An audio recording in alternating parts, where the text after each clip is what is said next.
Good morning vlog. Still morning, yeah. Anyway, I'm off to Costco to furnish a TV and a TV mounting bracket for my condo, so whoever rents it will have a TV.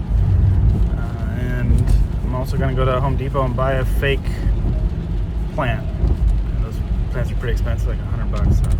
But it'll make the place feel a little less sterile. I think it's well worth the investment. Anyway, so I had some beers last night, and the first time in 3 weeks that I've had anything drink, and it knocked me on my ass the next day. So I probably lost.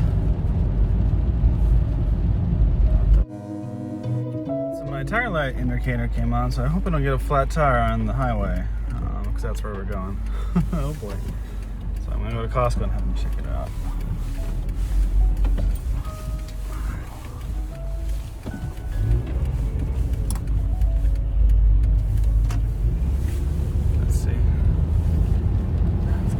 Tire. That's not an extra expense. All right. What else was I gonna do? Oh yeah, I had beers and it killed my miracle morning. Basically, it didn't happen, and then some. Right. So I was pretty groggy and out of commission probably until 11 o'clock. So yeah, that's just a good reminder for myself about why I'm in this 30-day miracle morning challenge, because it's amazing how much time you lose, but just by having a little bit of fun in the evening. And what cost? The cost was 7 hours in the morning. So anyway, I didn't plan too much today, so it's okay. But let that be a lesson. So I'm gonna go back to the whole no drinking policy, because it seems to be working pretty well. Do that, plus I'm losing weight, plus I feel more energetic, plus I'm not spending money on alcohol, which is also a bonus. So everything good's coming out of it, right? So why not keep up the tradition? So anything else today? I'll see you some time to read towards the evening. We'll see. It might just be family day, because we're going to be working on the weekend, staging an apartment, getting everything clean still. So, working the weekends. So, anyway, that's it. And I'm gonna get on the highway and make sure I can feel the road under my feet. Make sure there's nothing funky going on with my tire. And seize the day, what's left of it. But we're gonna start with here. Step 2: take control of your cash flow. It's funny that I'm doing all this stuff in my first-time homebuyer crash course 2. I have my simplified budget. So this is the whole point of paying yourself first. And well, I don't think I really go into the consumer debt. I mean, I do advocate against having consumer debt, which is like credit card debt and all that, and having especially fixed rate debt such as a mortgage, because inflation's going up, and if you get cheap money, it's like you're getting free cash. And then if you do that smartly, is that a word? If you do that, then we can work on the second investment properties once you start learning and working through the kinks with your first one, right? So as much as he says, oh, your house is an investment property, well, that's true, but everybody has to start with one investment property. So anyway, here we go. Many people believe that simply making more money will solve their money problems, but in most cases, it only causes bigger ones. More money, more problems. Right? The primary reason most people have money problems is that they were never schooled in the science of cash flow management. They were taught how to read, write, drive cars, and swim, but not how to manage their cash flow. Without this training, they wind up having money problems and then work harder with the belief that more money will solve the problem. As my rich dad often said, more money will not solve the problem if cash flow management is the problem. The most important skill. After your commitment to mind your own business, the next step as the CEO of the business of your life is to take control over your cash flow. If you do not Making more money will not make you richer. In fact, more money makes most people poor because they often increase their spending and get deeper into debt every time they get a pay raise. Lifestyle creep, right? Who is smarter, you or your banker? The majority of people do not prepare personal financial statements. At most, they try to balance their checkbooks each month. So congratulate yourself because you're already ahead of most of your colleagues, simply by completing your financial statement and setting goals for yourself. As CEO of your life, you can learn to be smarter than most people, even your banker. Most people believe that keeping 2 sets of books is illegal, and that is true in some instances. But if you truly understand the world of finances, there must always be 2 sets of books. Once you realize this, you will be as smart or maybe even smarter than your banker. As CEO of your life, always remember these simple words and diagrams from my rich dad, who often said, for every liability you have, you're somebody else's asset. The following is an example of 2 sets of books, yours and your banker's. So in this case, this is your balance sheet. Your mortgage is a liability. And for the banker, your mortgage is their asset because they're collecting a monthly, it's essentially like a tenant, right? So they're the landlord and you're the tenant, you're giving them a monthly paycheck. But that doesn't really consider a principal and all that stuff. But in the beginning, you're mostly paying essentially rent because it's a form of interest payments, right? Okay, sorry about that. As CEO of your life, you must always remember that for each of your liabilities or debts, you are somebody else's asset. That is the real 2 sets of books accounting. For every liability, such as a mortgage, car loans, school loan, credit card, you are an employee of the people lending the money. You're working hard to make somebody else rich. Good debt and bad debt. Rich Dad often cautioned me about good debt and bad debt. He would often say, quote, every time you owe someone money, you become an employee of their money. If you take out a 30-year loan, you've become a 30-year employee, and they do not give you a gold watch when the debt is retired. Rich Dad did borrow money, but he did his best not to become the person who paid for his loans. He would explain to Mike and me that good debt was debt someone else paid for you. Bad debt was debt you paid for with your own sweat and blood. That's why he loved rental properties. He encouraged me to buy rental real estate because, quote, the bank gives you the loan, but the tenant pays it for you, assuming you buy the right property. Income and expense.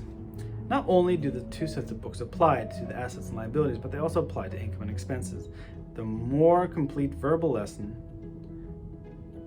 from my rich dad was, quote, for most every liability, there must be an asset, but they don't appear at the same set of financial statements. For every expense, there must also be income, and again, they do not appear on the same set of financial statements.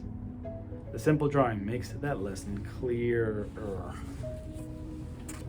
So it's basically like the first one, right? You have the payee who has an expense, and that expense goes directly into the pocket of the payor who receives that expense money as their income. It's essentially landlord and tenant, right? In the financial fast track and the rat race, the concept of 2 sets of books can be used to show the financial fast track and rat race. There are many different types of financial fast tracks. The diagram below is one of the most common. It is the track between a creditor and a debtor, but it is simplified. If you take time to study, your mind will begin to see what most people's eyes do not. You will see the relationship between the rich and the poor, the haves and the have-nots, the borrowers and the lenders, and those who create jobs and those who look for jobs. So here, let me get out of the way. Okay, here's the debtor's financial statement. This is the rat race, and then over here is the creditor's financial statement, and they're on the fast track to building wealth. So here, how it works in 2 books, right? You have a job that gives you an income, then you pay your liabilities, which is somebody else's income, and they get to add that income to buying more assets and increasing their business, which then gives you more line of credit or money to loan and increasing your liabilities. So it's a vicious cycle of, lifestyle creep. You buy a more expensive car on debt, you buy a more expensive house on debt, and the more you give, the more you make, the more you give to the person who's giving you the loan, essentially. The creditor will often say, because of your good credit, we'd like to offer you a bill consolidation loan. Or, would you like to open a line of credit just in case you need some extra money in the future? Oh yeah, you need to, we want to increase our assets column. Would you like to have more debt? Right. Do you know the difference? The path of money flowing between the two sets of books is what Rich Dad called the financial fast track and the financial rat race. For one to exist, so must the other. Hence, there must be at minimum 2 financial statements. The questions are, which statement is yours? Which statement do you want to have? This is why Rich Dad constantly told me, making more money will not solve your problems if cash flow management is the problem. The people who understand the power of financial numbers have power over those who do not. That is why step 2 to finding your own financial fast track is take control of your cash flow.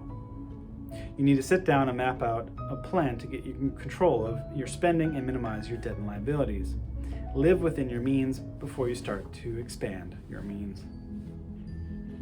Yeah, you don't have all those things eating into your paycheck. You want to make sure you control that paycheck, and then you can finally start directing it the way you want it to go and not the way somebody else tells you your paycheck should go. All right, take action. So this is our action. This is what I want you to do after this video. Hopefully you did the last one already. Okay, so this is, okay, I didn't even read it, and here it is. Review your financial statements from step 1. So if you haven't done that yet, do it. Go to my Google spreadsheet calculator. Remember, I have to link it. Link Google Sheet. Okay. Step 2. Determine which quadrant of the cash flow quadrant you receive your income from today. And because you haven't read this book yet, let me just give you the synopsis. Here's E, S, B, I. Most of us are going to be in E or S. E is employee, S is self-employed, B is business or big business, which means you own the business, and I is investor. So if you have rental properties or portfolio, that would put you in that one. Okay, step 3, determine which quadrant you want to receive the bulk of your income from in 5 years. So mine is investing, right? Number 4, begin your cash flow management plan. Pay yourself first. Now, this goes back to the Google Sheets, right? Paying yourself first. Put aside as percentage, try for 20. This is just my words, not here. Put aside a percentage of your paycheck each payment you receive from other sources. Deposit that money into an investment savings account. Once your money goes in the account, never take it out until you're ready to invest it. Congratulations, you've started managing your cash flow. So it's essentially building a nest egg and then putting it into your first house, your second house, your third house, or whatever, or your next cryptocurrency. And then B, focus on reducing your personal consumer debt. The following are some tips for reducing and eliminating personal debt. Tip 1, if you have credit cards with outstanding balances, discipline yourself to use only 1 or 2 credit cards. Any new charges must be paid off full in every month. Do not incur any more long-term debt. Tip number 2, come up with $150 to $200 extra per month. Now that you are becoming more and more financially literate, this should be relatively easy to do. If you cannot generate an additional $150 to $200 per month, then your chances for financial freedom may only be a pipe dream. Tip number 3, apply the $150 to $200 to your monthly payment of only one of your credit cards. You will now pay the minimum plus the $150 to $200 on that one credit card. Pay only the minimum amount due on all other credit cards. Often people try to pay a little extra each month on all their cards, but those cards surprisingly never get paid off.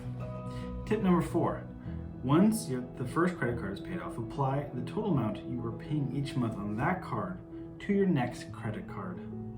You are now paying the minimum amount due on the second card plus the total monthly payment you were paying on your first credit card.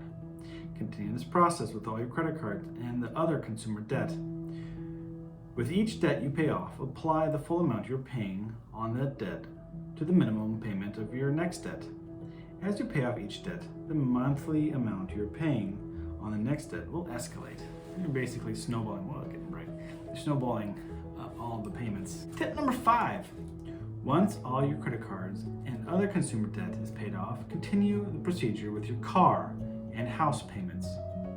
If you follow this procedure, you will be amazed at the shortened amount of time it takes for you to be completely debt-free.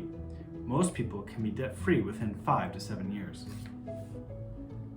Tip number 6.